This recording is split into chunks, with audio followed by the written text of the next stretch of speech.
Right.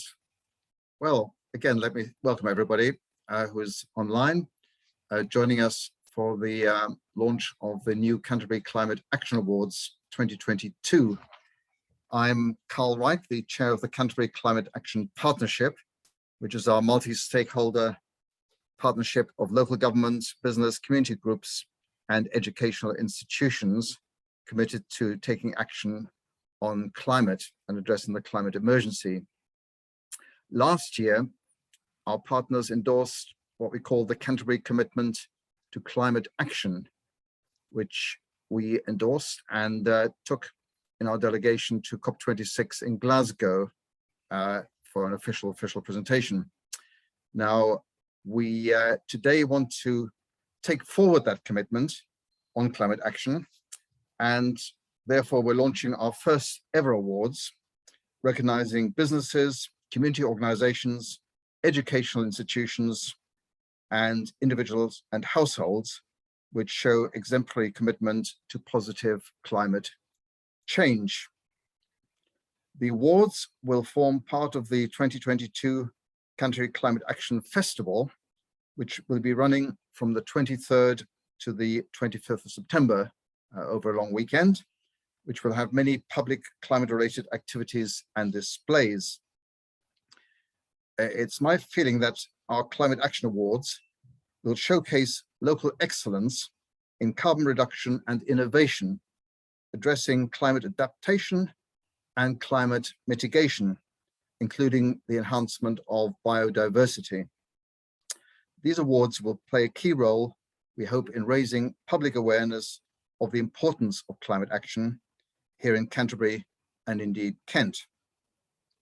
Given the Canterbury Climate Action Partnership's official accreditation under the United Nations Framework Convention on Climate Change, in COP, which I mentioned already, our award winners can also expect widespread recognition at the national, UK, and indeed the international level. So without further ado, let me now pass over to some of our partners.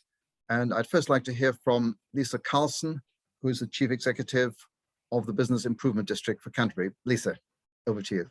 Thank you, Carl.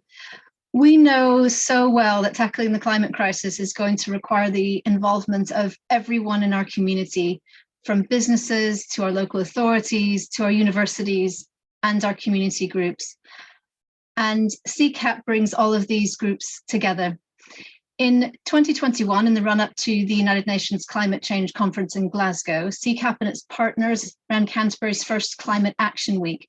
And during that week, we held a Green Business Day, where over 50 local businesses gathered to put a spotlight on climate change and biodiversity, and the business support we need to transition to a net zero economy. We know that for towns and cities, the climate situation is acute. Urban centres consume over 2/3 of the world's energy and account for more than 70% of global CO2 emissions. Cities are heat islands and therefore vulnerable to extreme weather due to the amount of asphalt, concrete and stone combined with the loss of biodiversity.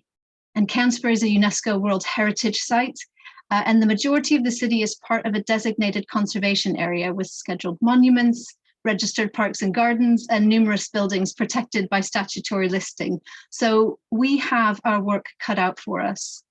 And yet there is hope. We know that our local authorities have declared climate emergencies and commitments to net zero are being made across the board. These pathways to net zero are being analysed, developed and enabled for all of us to try and reach that target. We have a Kent biodiversity strategy. Canterbury Christchurch University has launched an Academy for Sustainable Futures. The University of Kent is providing business support through the Community Renewal Funds for decarbonisation. And Produced in Kent have launched a food loop app to help with the circular economy. And these are just some of the projects that have happened over the last year or so. There's also funding support, so low carbon grants and fully funded decarbonisation audits for businesses. And this is alongside electric van and e-cargo bike trials. And what we have found through the Climate Action Week and the Green Business Day and other events we've held over the last 6 to 9 months, that by sharing our businesses' decarbonisation journeys, we create opportunities for others to join in this journey. And that's why we're delighted to be part of Canterbury's first Climate Action Awards, and we will be championing the business category. We think the awards are going to be a great way to showcase the hard work, dedication and investment our businesses are making in order to help our city decarbonise. We recognise that this change is going to be difficult and costly, but we look forward to celebrating these best practice models with the rest of our community in September. Thank you, Carl. Thank you very much, Lisa, for those very inspiring words. And I think you've demonstrated some of the really concrete and tangible things that are already going on in Canterbury, and which we really want to take forward through the awards and to highlight and showcase. So I'd now like to hand over to Miranda Chapman from one of our very valued partners, our business partners, Puri Barn. Miranda, over to you. Thank you, Carl, and thank you to Lisa. I'm not going to re-rehearse Lisa's speech, because actually I think she's really encapsulated why these awards are so important. I'm going to talk about us as a Canterbury business. So we've been a Canterbury business, we've been a Kent business for a very long time, but we moved into our offices in Canterbury just over a year ago during the lockdown, and it couldn't have been a better decision for us. And I have a long history with the city. Being a local business, we think these awards they're pivotal, really. We know that climate change and the journey to becoming carbon neutral it's a long one. And as a business, we work with so many businesses where it's actually becoming the #1 agenda within their businesses. And we need to support that. We're a communications business, so we are providing a very modest sum of money to the awards. And what we can't provide in terms of hard cash, we are going to provide in terms of support communicating these awards.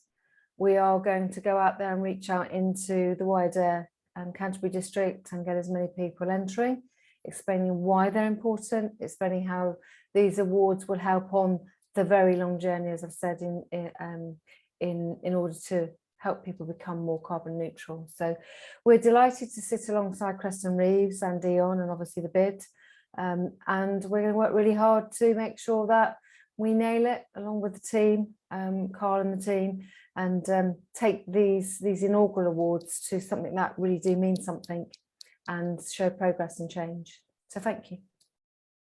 Thanks, Miranda, and really great to have you on board. And indeed, we really value the support of our business partners, and we're hoping to attract growing corporate partnerships. Indeed, when we were in Glasgow, and Lisa was with me, and our next speaker, Councillor Dan Watkins, was with us as part of the delegation. I think the two groups, other than the voluntary sector, which of course was very much in evidence in Glasgow, and the national governments, the two other sectors which were really in evidence were the business community at very senior corporate level, who are taking climate action very seriously now, and local government, many mayors and many local government leaders from across the world. And therefore I'm delighted that Dan Watkins is with us. Dan is the lead councillor on Canterbury City Council on climate. He also sits on Kent County Council, which are both two local government bodies we do work with very closely and interrelate to very much in our strategies, because we all have to push in the same directions. So without further ado, again, Dan, let me hand over to you to say a few words as well. Thank you, Carl. Thank you to CCAP for organising these fantastic awards, and for everyone engaged and listening and speaking today. I will give just a little bit of context to what we're trying to achieve here, with a bit of council flavour to it, but I should not speak too long.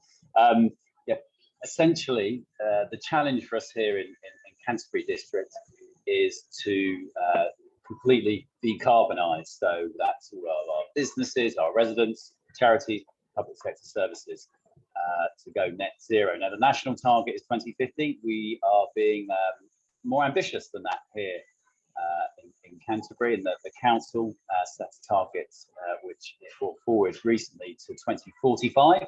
So we have 23 more years to do this, and in a way, it's awards like this which are going to make the difference to make sure that we do hit that target and protect our environment, protect our climate.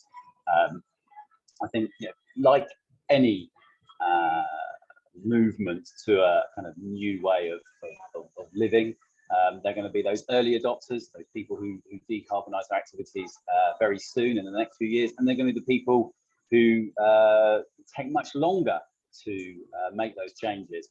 The last of them, of course, will be on the 31st of December 2045.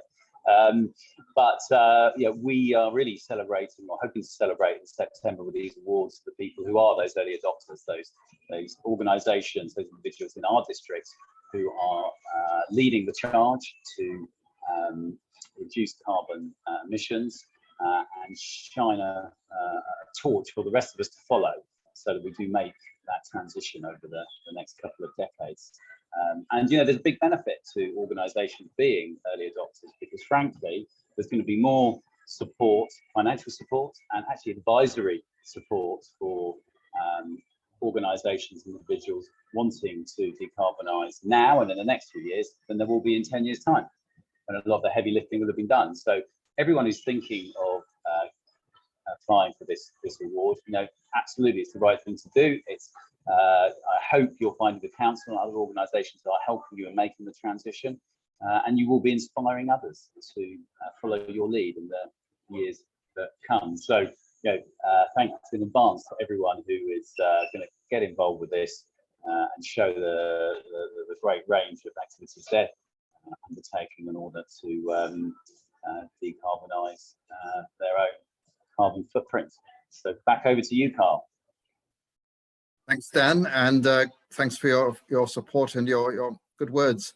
And certainly, as you rightly highlight, it's really important we do make progress in the short term as well. And clearly, 2030 is an important date to really try and get some initial progress on some of these if we're going to meet the 2045 target, which we must ensure.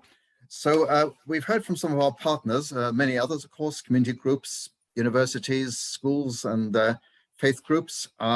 But it gives you, I hope, some flavor of what we're aiming to do. Let me just, in conclusion, remind you of the different categories we have for the awards, and full details, by the way, are available now on the CCAP website. That's www.ccap.org.uk. And we have 5 categories. I'll just run through them quickly. We have the business category, as we've heard, small, medium enterprises, corporates, but also agriculture business. We have the education sector, primary and secondary schools, but we also have the education sector, higher and further education. And of course, in Canterbury, we do have 3 universities. We have the community action, which covers the civil society organizations, the residents association, or faith group, youth groups, charities, many others committed to climate action. And finally, and perhaps last but not least, we want to give awards to individuals and households who've made an exceptional personal contribution to the fight against climate change. And we're going to call these our carbon heroes. So that is a particularly important category we want to give awards to. So the timetable is that we hope to get entries for the awards in all the 5 categories by the 31st of July of this year, when we close the entry. And the winners will be announced at a special celebration event during the Canterbury Climate Action Festival on Sunday, the 25th of September. So that's a date for everybody's diary. But let me just finish by saying thank you, everybody, for joining us. We do hope you participate in our awards. We look forward to receiving lots of entries, and we hope above all that you are committed in your different organizations and as individuals to climate action and meeting this tremendous challenge which is before us in the coming years and decades. Thanks very much.